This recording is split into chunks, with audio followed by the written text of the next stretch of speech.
If you've lost a child, you already know grief doesn't just impact your heart. It reshapes every relationship around you. People mean well, but they don't always get it. Maybe you felt like screaming, "I'm not okay," while you quietly nod to someone's well-intentioned but hurtful comment. Or maybe you just kept silent because finding the words for you feels impossible. Welcome to the Grief Mentor Podcast. This is your host, Teresa Davis. Today, I want to help you find those words, friends. We're going to talk about how to express your needs to people who you do life with and people outside of that circle. I'm going to teach you how to use healthy, faith-filled boundaries to protect your healing because, friend, you need that more than you realize. If you're grieving the death of your child and you want the steps that lead to believing with confidence that life is still worth living, then you're in the right place. Hello, I'm Teresa, a grief mentor. That's been where you are, and I teach grieving moms like you how to navigate life after child loss. If you're ready to take a step of courage and build a solid foundation to live with hope and purpose, then I'm here to teach you how. Are you ready for what God has for you? Then I'm ready to teach you. If you're in a season where you feel emotionally exhausted or even spiritually isolated, I want you to know that I've been there and I know what that's like. Part of the journey is understanding how to reserve those small amounts of energy that you do have to be able to use them in productive ways. Well, how do you do that? Tony and I just returned from Baltimore, Maryland, where we helped facilitate a While We're Waiting retreat. And this subject came up over and over during our time together over the weekend. When I talk about boundaries and grief, I get mixed responses. Most of the time, grieving moms and dads have no idea how important boundaries are to the grieving process because it's not initially front and center when your child leaves this earth, let's be honest. There are many aspects of your journey that you're trying to manage, but very quickly you learn that you have to find a way to create some structure in your life. And you must find a way to be able to communicate your needs. And often that's where we have no words because we have never been in this place before. So being able to communicate and add structure back into your life is the first place we need to start. And that's what we do inside the Grief Roadmap in the very beginning. And we spend 3 weeks there, friend. That's how important it is. That's what I learned in my grief journey. Once I got a little further down the road, I realized, hey, I need to be able to communicate to the people that I love. I need to be able to express to them what my needs are. I need to be able to have a space that I can create to be able to allow me to grieve and to grieve well. And that's what we do in those first 3 weeks inside the Grief Roadmap. And by the way, I'm gearing up to start planning for the August class. Currently, there is a wait list you can join. It's free. There's no obligation to join us, but the doors will open to the wait list first. The wait list is growing, so make sure you put your name on it if you think you might be interested. Currently, I am not capping the amount of students that join me. My mentor, my coach, has helped me see that I don't need to put God in my box of possibilities. Currently, I don't have a team, friend. It's just me. And I don't know what the future holds or what God's plans are as far as that's concerned. But right now, it is just me. But my mentor helped me see that maybe I'm being a little bit overcautious. I've prayed about this, and my husband, my spiritual mentor, has also prayed about this with me. God is in control, friend, not me. There will also be an alumni option to join as well. So head on over to my website or the show notes and add your name to that wait list. And if you're looking for someone who understands this road, that can help you navigate it with grace and truth, bring some clarity to help you create a space where you can grieve well, visit thegriefmentor.com or check the show notes for the link to book your session.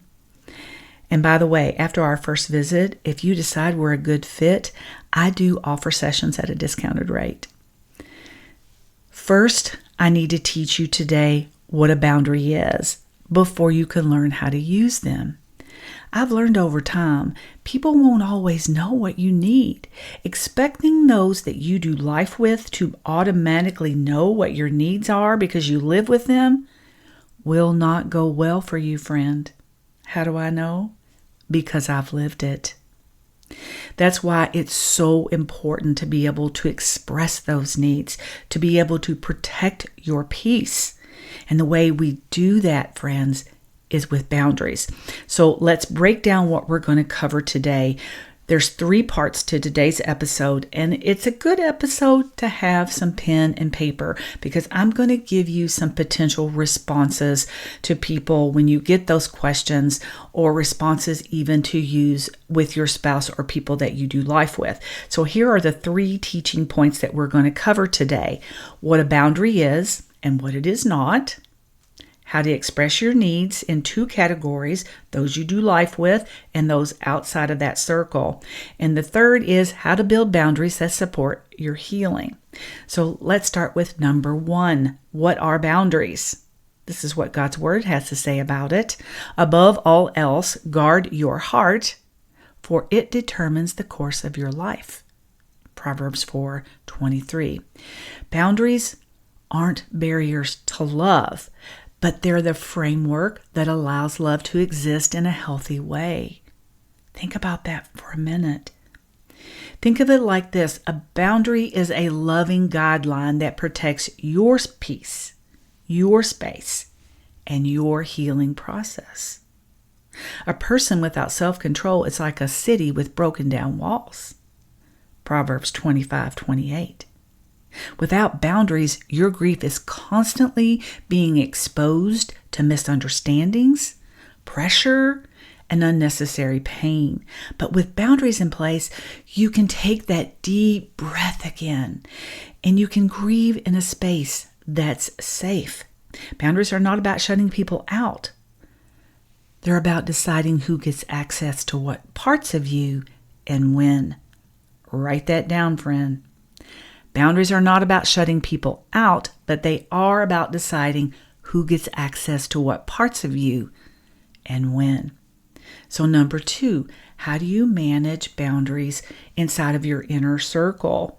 These are the people that are closest to you: your spouse, your children, your siblings, maybe your parents or your best friends. They're in your life on a regular basis. They see your pain up front and personal. And yet, even those closest to you can struggle to understand what you need in your grief. So here's how to express your needs within that circle. Now, obviously, this is better done in a one-on-one situation where we can take your specific concerns with your boundaries and work through those. But I'm going to give you some broader guidelines with some really, really good comeback statements. Now, let me preface this by saying it is always best to start with a positive and a boundary statement. Always lead with the positive. For example, I know you love me and you want to help me, but what I need most right now is for you to be okay with me not being okay. Now, this is an example of a statement that you can have with somebody inside of that inner circle, people that you are doing life with. Because see, what happens, friends, is that those we love see us in pain. And it's a natural inclination when you see somebody in pain that you love, that you just want to fix it, right? We want the people in our life to be that consistent person that they've always been. But the reality is that person no longer exists. You are never going to be the exact same person that you were before your child died. That's part of the surrender piece that we work so much on inside the grief roadmap, because it's a difficult place to understand. Now, we also talk a lot about our identity in Christ, and what we build on our new identities is that identity in Christ. But being able to help someone understand that you're doing life with, you know what? I need you to be okay with me not being okay. Another comment you can make to someone that you're doing life with is, when I need to retreat, when I need some space for just me, please don't take it personally. I'm just trying to catch my breath. Boundaries within your inner circle are about clarity, not distance. They're about letting your people know how to love you well, not shut them out. If you're in a conversation with someone that you love and they're talking about something that is a trigger for you and it's very difficult for you to manage that, this is something you could say, I love you, but I will let you know when I want to talk about blank. It is just too hard for me right now. And sometimes, friends, the demands of home are too much. Maybe you've already gone back to work and it takes all you have to finish that day of work.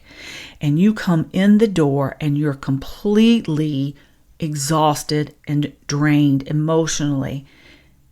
And everybody, as soon as you walk in the door, you're just met instantly with everyone's needs. Well, how do you handle that, friend? You need to be able to communicate to them and say, look, when I walk in the door, I need some space to be able to unwind and process my day. Can you give me 30 minutes? Just ask them for a window of 30 minutes. And then you take that 30 minutes and be what you need to be. Maybe that's taking a walk and feeling the sun on your face and being able to breathe the fresh air. This helps create a space of transition. It's really called a sensory routine. And it's very good for all of us to do when we transition from one part of our day to another, especially when you are grieving the death of your child.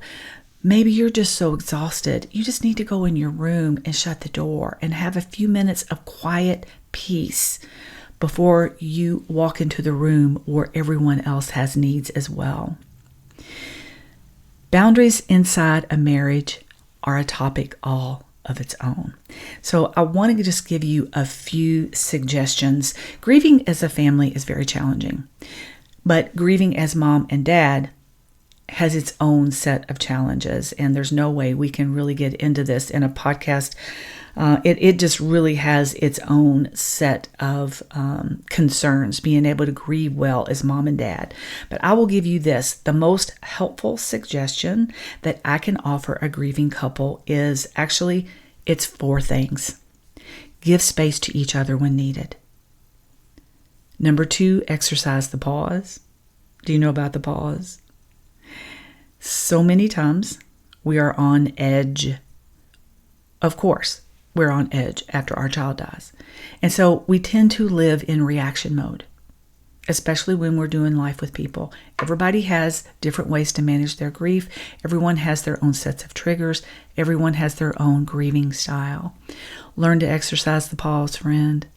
Instead of reacting, step back, take a deep breath. It will save you much heartache if you can learn to exercise the pause. Number 3, seek guidance. Counseling separately to be able to gain coping skills for your grief. The majority of us have never walked down this road before, so it's inappropriate for us to expect of ourselves or our spouses on how to know the answers of how to navigate this road of child loss. Developing coping skills for yourself is first. Remember, put your oxygen mask on first. You cannot be what other people need, especially when you're talking about a marriage setting. You cannot be what your spouse needs, friends, until you figure out what your needs are. So I cannot recommend enough for you to do something, whether that's counseling, spending time with me, some resource that is going to help you gain the coping skills that you need to process your grief, and then encourage your spouse to do the same. Number 4, seek guidance together. A marriage is definitely going to be strained in the walk of child loss. Instead of suffering inside of those walls, Go to counseling together, friend. Go to a marriage counselor. Go see your pastor. Go see someone at your church that will be able to help you have some skills to be able to see the blind spots that you're not seeing. It will be invaluable to you, friend. It will be worth every minute. All right. How do you manage people outside of your inner circle? These are acquaintances. These are coworkers, maybe friends that you see on a social basis on occasion. It can even be extended family, people that you may care about, but you don't walk closely with. Often these are the people who say the things that sting the most, not because they mean harm, although sometimes they do mean harm, and that is unfortunate. And that is a hard boundary, friend. That's a hard boundary there. We'll talk about that in a minute. But most of the time, people just don't have any idea the deep grief that's going on inside of you. So here's how to manage some interactions with grace and strength. Remember, we're always going to lead with the positive. So if you have someone that is in your life and they want to spend time with you, but you're not ready for that, you can say, thank you for thinking of me, but right now I'm just keeping things really quiet at home. Or you could say, I'm not really up for a conversation today, but I appreciate your concern so much.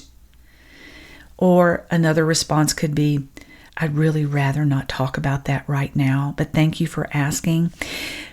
One of the ways that you can tell if someone is there for your benefit and not theirs is that they're a really good listener. They can just let you be you. If you want to talk about your loss, if you want to talk about your child, that door's open, but there's no pressure from them to do so. If you don't want to talk about it, if you just want to be, maybe you don't want words at all, but you just want to be in their presence because their presence is comforting. Or if you just want to go on a walk with this person, but you do not want to talk about your grief, this person is safe if they allow you to do that. Boundaries in your grief journey is not about creating walls that never come down. However, they are about a gentle detachment. You don't owe people full access to your grief just because they ask. Oh, this is near and dear to my heart, friend. There are things about Andrew's death that only the people that I love know. Because it's never going to change. That's the way it's always going to be. That's a bond between us. And that's something that we've decided we don't owe anybody an explanation on. So I'm sure there's things about your journey that you feel the same way. And so people are curious, and so they want to ask inappropriate questions. You don't owe anyone a full explanation about anything that you don't want to share about your grief. I'm going to teach you some statements here in a few minutes that I call shut the gate statements, which means don't ask again. But let's focus on some responses that you can give that is that gentle detachment, but doesn't totally close the door. When people ask questions like, how are you doing? Because they don't know not to ask that question. You could say something like, it's an extremely difficult time in my life, but I'm taking it day by day. If someone wants to have a meal with you, because what I've noticed is that there were people in my life that I saw that were acquaintances, and they really did want to help, and they would want to do this, that, or the other, and maybe I didn't want to do that. Or maybe they wanted to meet me somewhere, and your time is not only is your time valuable, but it's also vulnerable. And you don't want to put yourself in situations where you feel like you're not going to be able to manage that situation well. There's all those unknowns, especially in that first year of grief. So you could say something like, I have support, but thank you so much for checking in. Now, let's spend some time talking about the people that are in your life that say the wrong things and their motive is questionable. Now, what I've learned in my grief journey is that our spidey senses are not always 100%. But if you know someone's character, like for instance, what I mean by that, if some stranger comes up to you and they make a response to you or a comment to you, and you don't know them. You have no idea whether that was just meant to harm or just a way for them to be able to acknowledge your loss. Always think the best of those people because they don't know any better. But let's change gears a few minutes and let's talk about people in our life that we know well. And we know them because we have a history with them. And they may be friends, and they even may be, family or even extended family. So I want to give you some ways to be able to express yourself that does what I call shut the door. Okay? You could say to them, especially probing questions, "That's for me and my family to know. Please don't ask again." And that goes for people who think they are in your inner circle, but they're really not. You know what I mean? Just be really firm, friend. Shut it down. And obviously, you're not going to be able to remember all of these responses, but if you have a tender spot like I did, we had some people that we thought were our friends say some crudely inappropriate things to us. And it wounded me in such a way that I thought, I'm never going to be in this position again. So I came up with some statements for me that are what I call shut the door or shut the gate statements, because I'm not going there again with this person. And that's one of those statements that I come up with. That's for me and my family to know. Please don't ask again. Or you could say something like, I'm not prepared to answer that question. People who want to share their opinion with you about how you should be grieving. Here's a good one. Please don't share your opinion on my grief unless I ask. Now, not everybody requires that type of shut the door comment, but I'm pretty sure you know who those people are in your life.